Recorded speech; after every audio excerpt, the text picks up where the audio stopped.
안녕하세요. 축구 전문 기자 한준입니다. 이번 영상에는 여러분들이 토트넘의 내부 사정에 대해서 아마도 처음 접하실 수 있는 내용을 소개해드리고자 합니다. 토트넘의 내부 소식에 가장 정통한 인물로 알려진 런던 거주 에이전트 폴 오키프가 오랜만에 소셜미디어 X를 통해서 토트넘 팬들의 다양한 질문에 실시간으로 대답하며 내밀한 정보를 공개했습니다.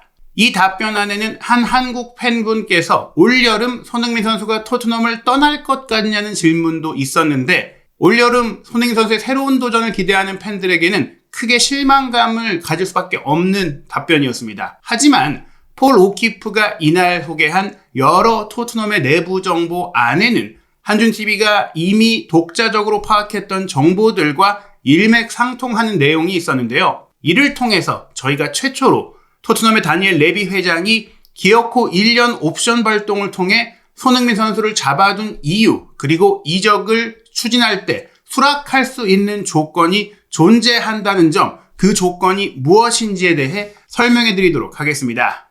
먼저 토트넘의 1티어 정보원인 폴 오키프, 15만이 넘는 소셜미디어 팔로워를 자랑하고 있고, 과거에 이분이 자신의 소셜미디어를 통해서 런던에 살고 있는 피파 라이센스드 에이전트라고 소개했던 바가 있고, 실제로 토트넘의 최대 팟캐스트 레스트워드 온 스퍼스에 여러 번 출연을 직접 해서 자신의 얼굴도 공개하고 자신의 신원도 밝히고 자신이 현업에 종사하고 있는 축구 에이전트이며 토트넘과 거래하고 있고, 또 토트넘과 거래하고 있는 수많은 에이전트들과 관계하고 있는데, 본인이 토트넘의 팬이기 때문에 애정어린 마음으로 이런 이야기들을 하고 있다고 밝힌 바가 있습니다. 이분이 한 번씩 시간이 날 때마다 자신의 소셜미디어 X에 팬들이 질문하는 것에 대해서 바로바로 대답해주는 시간들을 갖고 있는데, 우리 시간으로 3월 19일 새벽, 바로 오늘 새벽에 이런 시간을 또 한 번 가졌고요. 여러 팬들의 질문 중에 한국인 팬분께서 올 여름에 손흥민 선수가 떠날 거라고 생각하냐고 질문한 것에 NO라고 대답을 한 내용이 퍼지면서 국내 언론에도 인용 보도가 되고 있죠. 그런데 부주장이자 또 다른 팀의 핵심 선수인 크리스티안 로메로에 대해서 또 다른 팬이 토트넘이 올여름에 로메로를 매각하고자 시도할 것 같냐, 그리고 만약 매각하고자 한다면 어느 정도 이적료를 원할 것 같으냐라는 질문에 대해서 사실 잘 모르겠지만 내 의견에는, 내 생각으로 아마 5천만 유로 정도면 이적이 될 것이다 라고 대답을 합니다. 더 어리고 아르헨티나 대표 선수이고 월드컵 위너이고 현재 부주장인 로메로에 대해서 손흥민 선수가 2026년까지 계약되어 있는데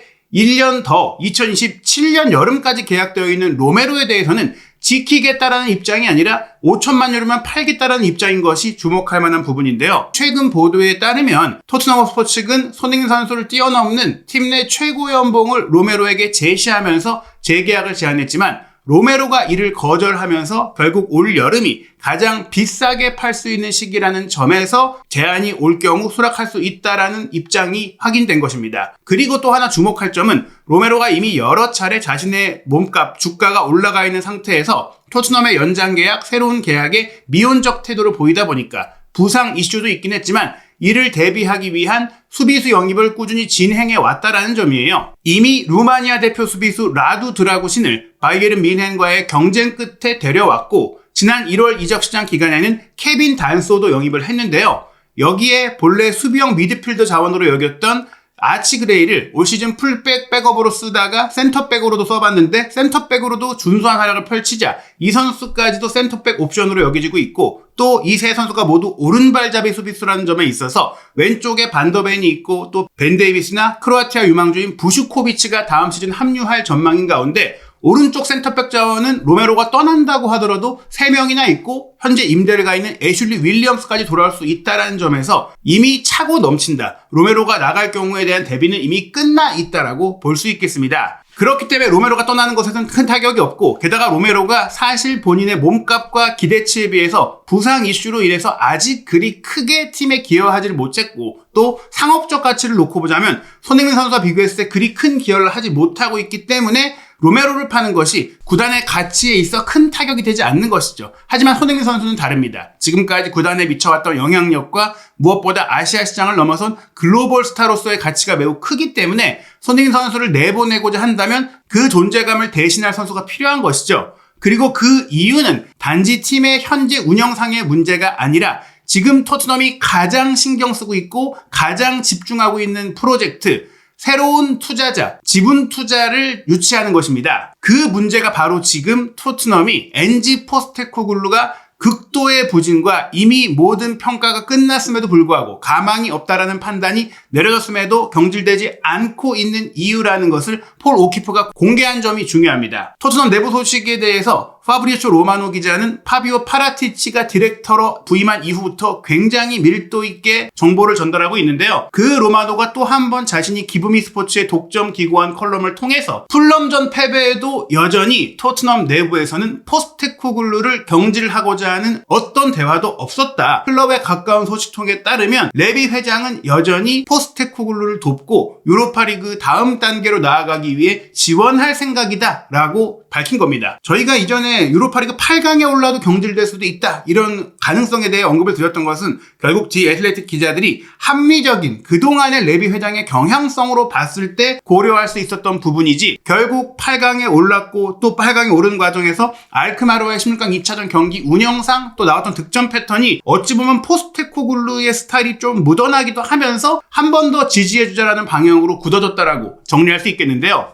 그러나 그보다 더 중요했던 것은 클럽에 대한 잠재적인 투자, 그리고 경기장 밖에 존재하는 구단 정치가 또 한 번 토트넘 운영진이 감독을 해고하는 것을 주저하고 해고하지 않도록 행동하게 유도하고 있다는 겁니다. 그래서 폴 오키프는 이런 상황으로 인해 포스테코글루가 잘리지 않았다며 럭키보이, 행운아라고 이야기한 건데요. 현재 구단의 오너십과 관련해 많은 일들이 일어나고 있습니다. 특히 포텐셜 인베이터스, 잠재적인 투자자들은 토트넘이 감독을 해고하면서 거대한 위약금을 또 물고 경영상의 리스크를 지고 자신들의 경영적 판단 미스를 확정짓는 상황을 부정적으로 볼 것이다. 그렇기 때문에 그 투자자들의 시선으로 인해서 자신들이 포스테코글루를 선임하고 믿어왔던 것이 잘못된 것이라는 것을 인정하고 확정짓는 것을 최대한 미루려고 하는 거예요. 그래서 풀럼전 패배에도 불구하고 유로파리그 우승 가능성이 남아있는 한 포스테코글루 감독 경질은 없을 것이다. 다만 새로운 투자자들은 포스테코글루 감독에 대해 신뢰하지 않고 있고 또 결국 유로파리그 우승에 실패한다면 경질될 수밖에 없는 상황이다. 이렇게 보실 수 있는데요. 중요한 점은 지금 레비 회장의 모든 결정이 잠재적인 투자자들이 결국 투자 계약을 맺도록 토트넘의 지분을 인수하는 데 있어 긍정적 영향을 미치는 방향으로 내려지고 있다는 겁니다. 본래 애닉그룹의 회장은 조 루이스였고 토트넘의 최대 주주도 조 루이스였는데, 조 루이스가 이미 엄청난 고령의 나이로 자신의 가족들에게 경영권을 내줬고 그 가족들은 토트넘 운영을 더 이상 원치 않고 있고 토트넘에서의 지분을 정리하고 싶어하는 상황이에요. 그 과정 속에 레비 회장이 토트넘의 최대 주주가 되기를 원하고 토트넘의 운영권을 유지하고 싶어 하는데, 조 루이스 가문이 빼고자 하는 돈을 다른 투자자들을 유치해서 옮기고 더 큰 투자를 유치하고 그러면서 토트넘을 더 발전시키고자 하는 의지를 갖고 있는 게 레비 회장이거든요. 그 과정 속에서 새로운 투자자들이 아직 지분 인수를 결정하지 않고 주저하고 있는 상황인 겁니다. 그 투자자들이 중동 계열의 투자자들로 알려져 있고 과거 나세르 알켈라이피와의 미팅이라든지 뉴캐슬의 사우디 국부 펀드 인수 과정에 본인이 경영적인 역할을 했던 아만다 스테이블리라든지 여러 인물들이 이미 협상을 갖고 있는 것으로 알려져 있는데, 여기서 주목할 점이 또 있죠. 로메로에 대해서는 이미 대안을 영입했기 때문에 내보낼 수 있다. 그렇다면 손흥민 선수를 내보내지 않는 것은 손흥민 선수를 대신할 선수가 포지션적으로, 위상적으로, 역할적으로 다 없기 때문이다. 그래서 폴 오키프가 지금 토트넘의 영입 상황이 굉장히 이상하다라고 지적한 코멘트가 나오는데요. 왼쪽 포지션을 보세요. 손흥민 선수가 뛴 바로 그 왼쪽 측면 공격수의 공격수 포지션이 불균형할 정도로 많이 보강되고 있다라는 겁니다. 티모 베르너를 완전적으로 영입할 뻔하기도 했던 일도 있었고, 그가 결국 올 시즌 끝으로 임대 계약을 마치고 떠난다고 하더라도 손흥민, 마이키 무어, 마티스텔, 오드베르, 심지어 히샬리선까지도 그 자리에서 뛸 수 있다. 게다가 브레넌 존슨도 그 위치를 볼 수 있기 때문에 왼쪽 측면을 맡아볼 수 있는 선수가 무려 6명인데 센터백이나 중앙 미드필드는 그만큼의 선수가 없다라는 거, 굉장히 불균형한 스쿼드라는 거, 이렇게 많은 왼쪽 측면 자원들이 쌓여 있는 이유는 바로 손흥민 선수의 후계자를 찾기 위한 많은 시도들이 실패로 이뤄졌고 또 지금도 시도하고 있기 때문이에요. 언급되지 않았지만 양민혁 선수도 사실은 왼쪽 측면을 기반으로 좋은 퍼포먼스를 낼 수 있는 오른발잡이 선수잖아요. 여기에 현재 임대되어 있고 완전 이적으로 매각하려고 했지만 시즌 아웃 부상으로 인해 이것이 어려워진 스페인 대표 출신 윙포워드 브라이언 힐까지도 있습니다.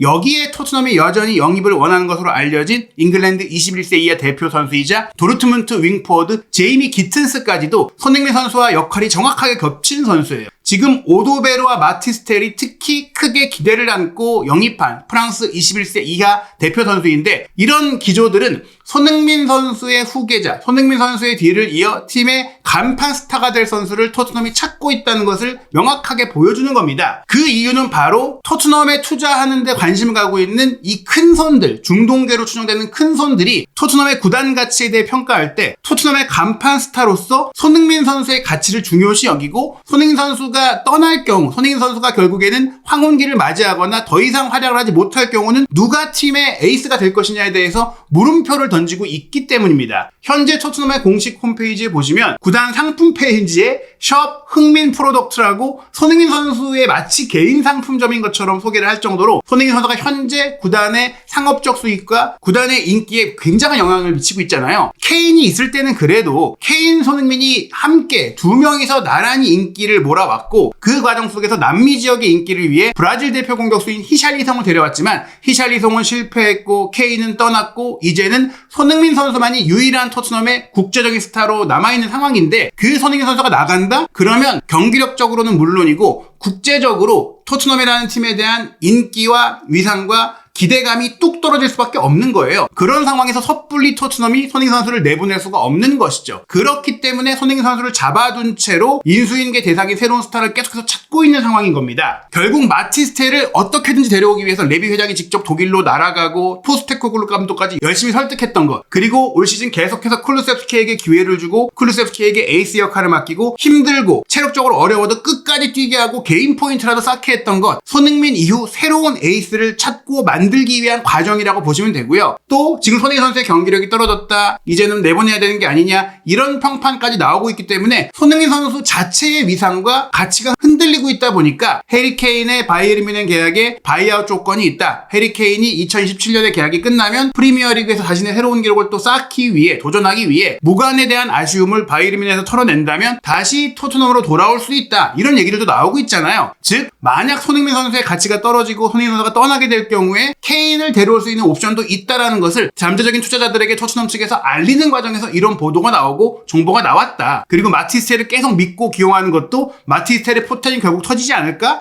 새로운 손흥민이 되지 않을까? 이런 기대감이 있다라는 것이고, 결국 텔, 쿨루세프스키, 케인 복귀 혹은 제3자의 스타 영입을 통해서 토트넘은 계속해서 잠재적인 투자자들에게 우리가 손흥민 이후 간판 스타를 충분히 마련할 수 있다라는 것을 보여주는 것인데, 그것이 아직 불확실하기 때문에 손흥민 선수를 보내줄 수는 없다라는 겁니다. 다만 현재도 진행 중인 잠재적 투자자들과의 협상이 마무리가 된다면 올 여름 이적 시장이 되기 전에 올 상반기에 이 투자가 확정되고 지분을 인수해가는 상황이 된다면 이제는 손흥민 선수를 굳이 꼭 보유해야 하는 이유가 사라질 수 있는 토트넘이에요. 포지션적으로는 많은 보강이 되고 있고 리빌딩을 하면 되고 또 여름에 새로운 선수를 영입할 수도 있는 상황이 펼쳐질 수가 있기 때문에, 이 투자가 완료가 된다면, 지분 인수 계약이 체결이 된다면 레비 회장은 미련 없이 문제없이 손흥민 선수가 이적을 원한다면 보내줄 수 있고, 그 제안에 토트넘이 이적료를 큰 돈을 받지 못한다고 하더라도 내보낼 수 있고, 심지어 이런 얘기들을 했었잖아요. 1년 연장 옵션 발동하지 않을 수도 있다. 그것은 만약 발동을 안 한 상태에서 지분 투자가 온다면 연장 옵션 발동 안 하고 손흥민 선수와 FA로 결별하고 아름다운 이별하고 토트넘 최고 연봉장인 손흥민 선수의 인건비가 세이브된 만큼 투자를 해서 새로운 선수를 데려오면 된다, 이런 생각을 했기 때문입니다. 그래서 또 잉글랜드 대표급 선수들, 대표가 될 수 있는 선수들, 잉글랜드 청대 유망주들을 노렸던 것도 있거든요. 결국 레비 회장이 손흥민 선수를 끝까지 붙잡고 뭐라도 하려고 하는 것은 이적료라는 푼돈, 그것을 받기 위해서가 아니라 잠재적인 투자자들에게 어필해야 하는 요인 때문이라고 볼 수 있는데요. 그러다 보니까 올 여름 이적 시장이 끝나기 전에, 즉 올 시즌이 끝나고 다음 시즌이 시작한 시점까지도 새로운 투자자들의 지분 인수가 완료되지 않는다면 손흥민 선수가 이적하기는 어렵다. 그 1년 연장 옵션 기간을 보내면서 이 투자 계약 협상을 진행할 것이고, 그렇기 때문에 손흥민 선수는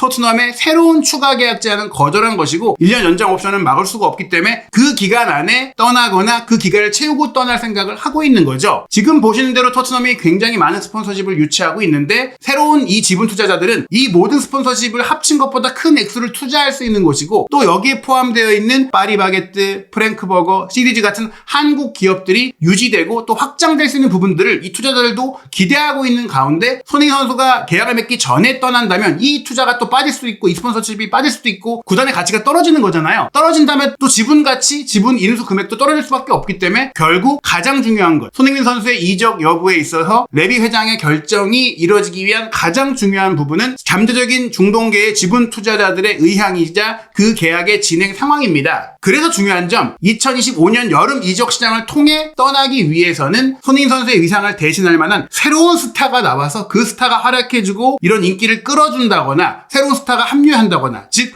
마티셀이 막 포텐을 터뜨려서 손흥민 선수가 주전으로 안 뛰어도 괜찮을 정도의 퍼포먼스와 인기를 누린다거나 혹은 올 여름에 그만한 확실한 스타가 온다거나 혹은 그 전에 새로운 지분 투자 계약이 맺어져서 손흥민 선수를 더 이상 레비 회장이 지분 투자자들이 원하는 스타급 선수 보유와 그를 통한 구단 가치 유지라는 조건이 더 이상 필요하지 않은 상황이 되어야 한다는 것이죠. 결국 이런 성공적인 투자 유치를 위해서도 토트넘은 올 시즌 유로파리그 우승 그리고 다음 시즌 챔피언스리그 진출을 통해 다음 시즌 예산 확보, 다음 시즌 구단의 스폰서십 가치 증대, 위상 향상을 기대할 수 있습니다. 즉 손흥민 선수 개인의 커리어를 위해서도 토트넘의 지분 투자를 위해서도 손흥민 선수의 이적 상황이 용이하게 이루어지기 위해서도 토트넘이 올 시즌 유로파리그 우승을 해내야 하는 것인데요. 토트넘이 3월 잔여 일정이 없는 가운데 4월 4일 금요일 새벽 4시 첼시와의 런던 더비 프리미어리그도 중요하고 4월 6일 일요일 밤 10시 사우스햄튼전도 있지만 정말 중요한 것은 4월 11일 금요일 새벽 4시에 킥오프할 아인트라흐트 프랑크푸르트와 유로파리그 8강 1차전, 4월 18일 금요일 새벽 4시 원정 경기로 치러질 프랑크푸르트와 8강 2차전입니다. 이 고비를 넘어서서 4강 결승까지 가고 우승까지 이룬다면 손흥민 선수가 한 시즌 더 토트넘에서 보내고 지분 투자자들의 자금 지원을 통해 전력 강화를 통해 토트넘에서 마지막을 불사를 수 있는 손흥민 선수의 결정으로 이어질 수도 있겠지만 어떤 상황이 여름에 펼쳐지든 간에 우리는 손흥민 선수의 유로파리그 우승을 응원해야 되고 손흥민 선수가 올 여름 새로운 도전할 수 있는 긍정적인 상황이 펼쳐지길 기대해야 될 것 같습니다. 한준TV는 계속해서 다양한 루트를 통해서 손흥민 선수에 관련한 그리고 한국 축구 또 현지의 독점 정보 유료 기사들 모두 여러분들께 빠르게 정확하게 소개해드리고자 노력하고 있습니다. 한준TV가 다양한 컨텐츠, 깊이 있는 컨텐츠 제작하기 위해 여러분들의 구독, 좋아요, 알림 설정이 큰 힘이 됩니다. 많은 관심과 후원 부탁드립니다.